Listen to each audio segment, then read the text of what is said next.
And what is going on YouTube? Just another gaming channel, bringing you just another video. So I've got another armor set here for you guys on my squeaky leather chair. I'm just giving that you about so you know it's real. Hopefully my recording this time is actually working on my actual mic instead of my headset. A complicated headset switching between recording audio in game and doing it through the regular software. So the armor set we will be reviewing today is one that we got just after the Taken King came out, and it is the Hesperus Type 0. Now I loved the helmet look when I first got this piece, but I didn't like the colour. I didn't like the armour. Well, at first I thought it was cool, then I went off it like all this yellow thing, and I started to think about it, and it's definitely a Titan armour, and it looks like it's got a lot of technical aspects to it, like it's more functional than a normal piece of armour.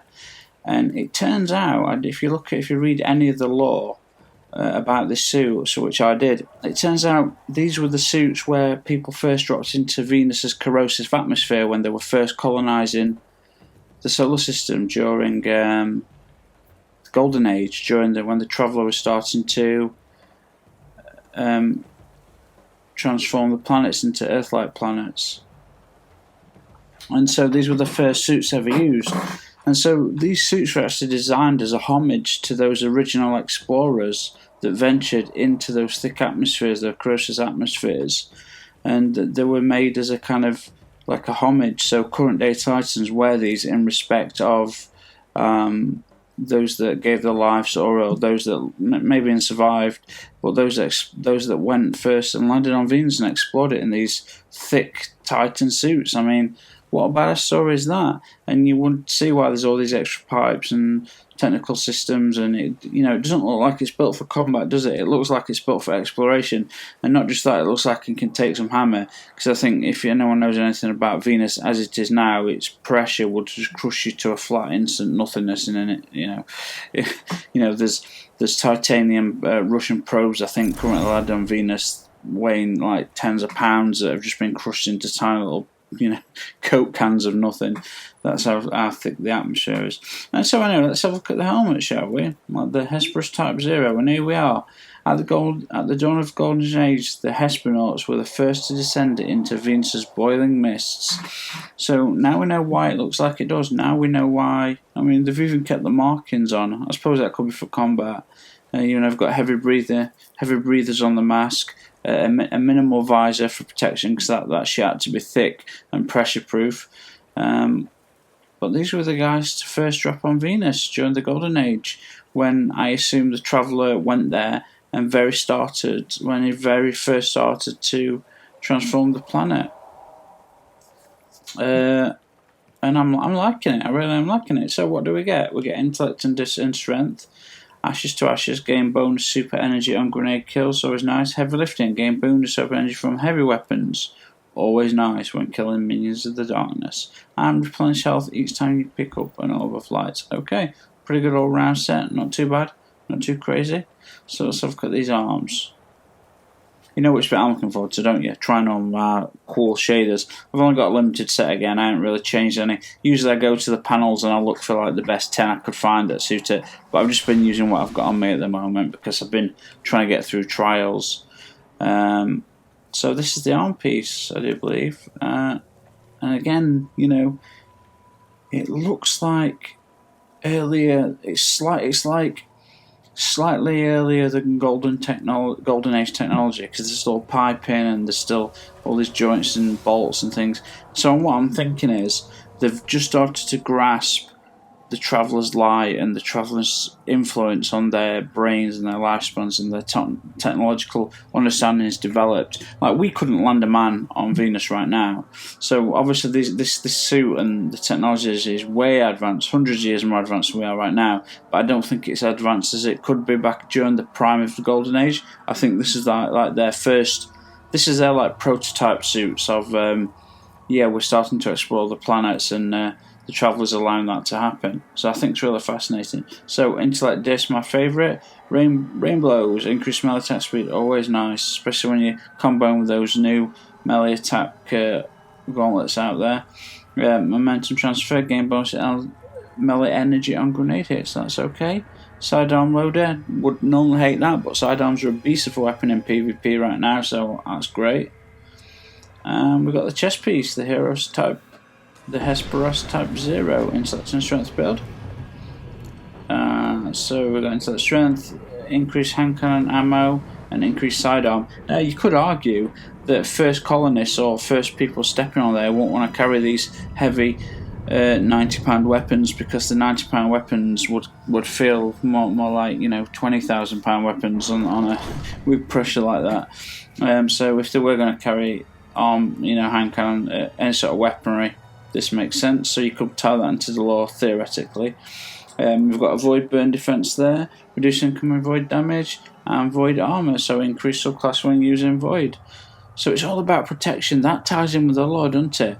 This suit was designed to protect from the atmosphere and from the pressure of Venus, which, if the Traveller wasn't there, we couldn't have sent this suit in. It'd have just been crumpled into a tin can. But because the Traveller was there, we had the technology and the know-how to send in people. So it's kind of, you can almost tie a link into the physical gameplay that, yeah, this is all about surviving pressure, void armor and void burn. And you could go as far as to say maybe these people had accessed the Guardian's Light by then. They'd not developed technology yet, but say some Titans had accessed the void, so they could go in with these suits and, when in trouble, create the void bubble while in Venus to continue to explore. I mean, that's a fascinating idea, don't you think? Come on, I should be right in Destiny 2. And we've got the legs, 355. But ignore the level, guys. I'm keeping these as a set. I'm going to keep these and eventually level them up. So we've got increased intellect and strength. We've got increased fusion rifle ammo and rocket launcher ammo, and double arc down, increased agility for 5 seconds after an arc double kill. So there we go. We've got a little blade, utility blade in the pocket. You never know you're going to need that when you're stuck on Venus, I suppose. So, shall we have a little look at some shaders on this bad boy? So the yellow, I can't make my mind up. It looks horrible, but kind of also looks okay in a weird way. I can't make my mind up. It's like, hey, I'm a bug in the wild. Don't eat me. I'm poisonous. You'll die. You'll regret it more than I will. Well, we'll probably both regret it because I'll be dead. But seriously, you're chomping and we're gonna. So are you. Now the yellow, since it's quite original to the original yellow, not too keen. Now Thunder Devil, that works. That just works in everything. Whoever came up with that shader, you need a promotion. Thunder Devil just works in everything. I mean, he looks serious, doesn't he? Now he looks like RoboCop 2.0. He's got like the Hawk Moon. Pull that out his leg because, it's looking goddamn cool. So we've got the Nowhere. It's one of Black Orbit shaders. Pure White. That looks okay. Valsguard, one of my favourite shaders that works on almost everything. Not quite on this. Kind of looks okay. With a gold trim and then a full black tailored down the back. Now Cirrus Regime just works on a lot of that actually works quite well. That's quite nice actually. It makes the suit look new, like it would be. It's reminding me of like a Cylon at the moment, like it should be stood in a museum in Battlestar Galactica, one of the very first Cylons. And then we've got Chatter White. Yeah, it's okay. Again, didn't bring the stuff that I'd have liked for. Just brought what I had, but that's okay. Pure Black, well, not Pure Black, Black and White, the Hanged Man. That's another black. That's another Dead Orbit shader. That works quite well. I think that works quite well. The orange trim there on some of the outer pieces. That's quite nice. Bitter Steel. Again, it's a reversal there. White and black. And we've got the I feel about the silver, but the yellow doesn't work quite well in there with it. See, the thing about this silver and blue and yellow is that some of the armor pieces I've got, like the old Titan Armor Future War Cult, just shows up as pure silver, and it looks absolutely fantastic. So, all in all, I think Thunder Devil wins that, and I think that's not too bad a piece of armor. I think it's worth saving for memory's sake and for nostalgia. But I think, next year, if you pull that out at like level 400, people are going to be like, oh, what the hell's that? They're going to think it's a pretty cool looking goddamn suit. Even though my mind wasn't made up at first, I came to enjoy it, so I'm okay with that. Anyway, YouTube, Now YouTube, I hope you don't notice a difference in the video, but there is a difference. My recording equipment is good again, but I just want to say thank you for all the subs for watching. Please feel free to comment and leave messages so we can interact with each other, and please feel free to share the channel with other people and subscribe. I just want this video, this content out there, and I thank you all very much, and I'll see you on the next one. So thank you.